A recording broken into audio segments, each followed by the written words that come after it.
Bonjour à vous.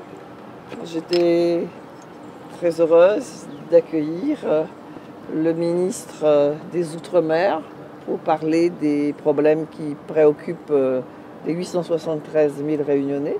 Et bien sûr, on a parlé du SIOM. Monsieur le ministre, il vous dira beaucoup mieux que moi que nous allons travailler ensemble, nous allons nous concerter tous les 3 mois.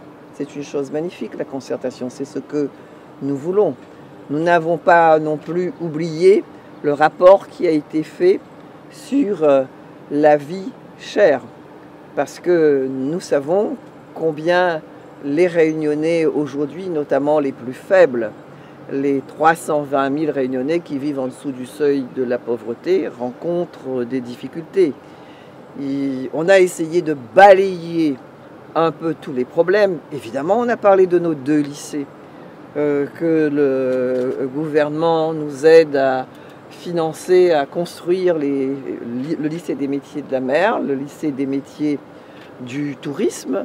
On n'a pas oublié non plus quelque chose d'essentiel, c'est aussi la santé. Je vous le dis à chaque fois, il y a ce qui nous importe, ce sont l'éducation et la santé. La santé, avec notre centre hospitalier universitaire qui aujourd'hui a un cycle de médecine en entier. Monsieur le ministre est médecin lui-même et donc nous savons combien cela est important.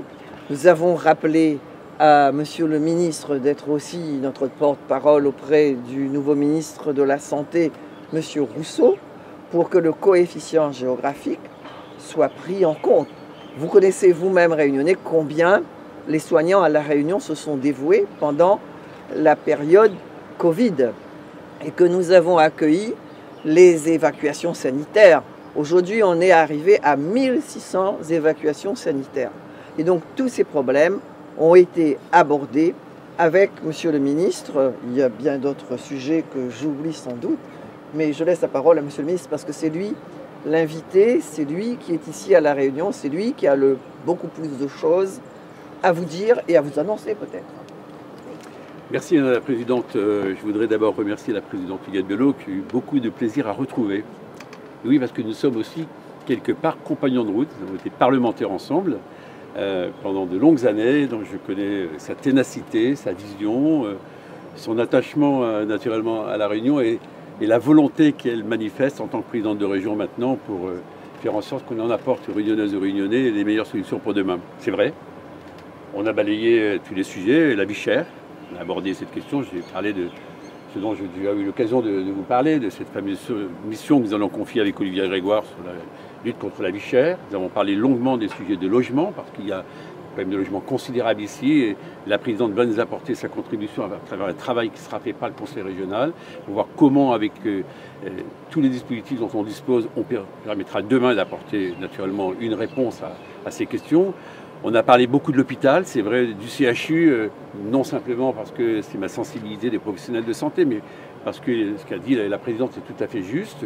Donc je serai son porte-parole pour faire en sorte qu'auprès de Aurélien Rousseau, le collègue ministre de la Santé, on puisse tenir compte de la spécificité naturellement réunionnaise. On a parlé de développement économique, de grands ports, d'aéroports, bref, toutes les compétences. Et puis, vous avez bien voulu faire référence à ce qu'a dit la Première ministre, c'est que l'État va financer 2 lycées, dont vient de parler la Présidente, 60 millions d'euros. Je viens le confirmer aujourd'hui. C'est normal parce qu'on doit donner à La Réunion des capacités de formation encore plus fortes. Et j'ai d'ailleurs précisé, l'occasion de le dire à certains d'entre vous, que vous savez que France 2030 prévoit justement des financements pour des centres de formation pour acquérir de nouvelles compétences, dans les nouveaux métiers, dans l'innovation.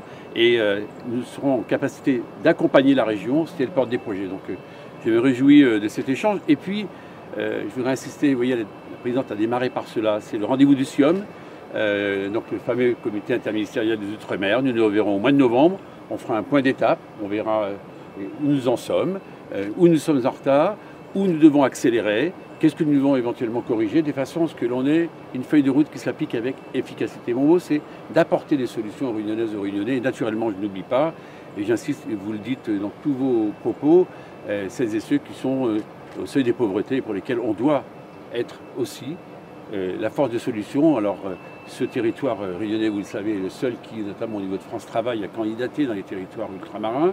C'est une piste. L'information en est une seconde. Et puis, bien sûr, la création de valeur, donc le développement économique. En matière agricole, par exemple, vous êtes à 70% d'autosuffisance. Il faut aller plus loin. Il n'y a pas de raison qu'on ne devienne pas exportateur. Et vous avez également attiré mon attention sur le renouvellement des pêches, et en particulier des bateaux, parce que ce sont des sujets extraordinairement importants pour l'économie au quotidien.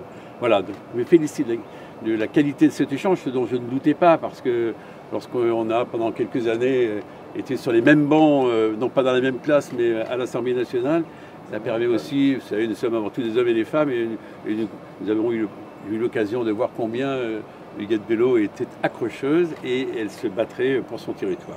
Et comme je suis un combattant, écoutez, on va unir nos forces. Jean-François Carenco était très critiqué, y compris dans votre camp. Est-ce que, pardon pour cette question, cela rend la succession plus facile? Ce n'est pas un problème de succession plus facile. Jean-François Carenco est un grand serviteur de l'État. À chaque ministre sa méthode. Vous savez, moi je suis vraiment pour trouver des résultats. Je suis là pour essayer de trouver des facilitations lorsqu'il y a des contraintes administratives, techniques. Par exemple, vous voyez, je prends un sujet qui me tient à cœur. Là encore, un territoire d'exception. Tout le monde pense à la transition énergétique. Est-ce que vous savez que vous êtes dans le territoire hexagonal plus ultramarin, donc de l'ensemble des territoires de la France, où on est en avance sur la possibilité demain d'avoir une énergie renouvelable. C'est un exemple. Donc je suis là aussi pour faire en sorte que ce territoire, on l'accompagne. Vous savez, lorsqu'on a la chance d'avoir un tel territoire en responsabilité comme vous l'avez, Madame la Présidente, bien l'État, son travail, son boulot au quotidien, c'est d'être là pour aider. C'est ce que j'ai essayé de faire. Merci beaucoup. Monsieur Ligier, est-ce que vous avez abordé l'octroi de mer, un sujet qui fait partie... Nous avons discuté de... On a abordé tous les sujets. Si, on a abordé. Alors, est-ce qu'il y a accord entre l'État et la région sur cette réforme? Mais je vais vous dire, non mais attendez, on ne va pas arriver avec des clichés.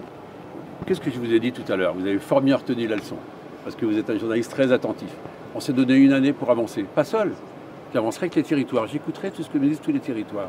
Il faut que chacun comprenne comment cet octroi de mer fonctionne, précisément, parce que je ne suis pas persuadé que tout le monde ait complètement vu exactement son fonctionnement. Et ensuite, j'ai pris un engagement, c'est qu'il n'y ait pas de diminution de recettes pour les collectivités territoriales. Il faut de la stabilité. Et la stabilité, pour ces ressources, c'est la condition pour une région d'agir. C'est la condition d'ailleurs pour l'État d'agir. La feuille de route, c'est rendez-vous, on a une année pour avancer. Je rappelle que le rendez-vous initiative dans le SIOM, c'est 2025 et l'application 27. C'est la seule mesure où on a un peu de temps. Enfin, on ne va pas faire n'importe quoi. Concertation, écoute, dialogue, on aura des points de désaccord. Mais on va faire en sorte de trouver des points d'entente. Et c'est le message que je suis venu apporter aujourd'hui. Merci à tous.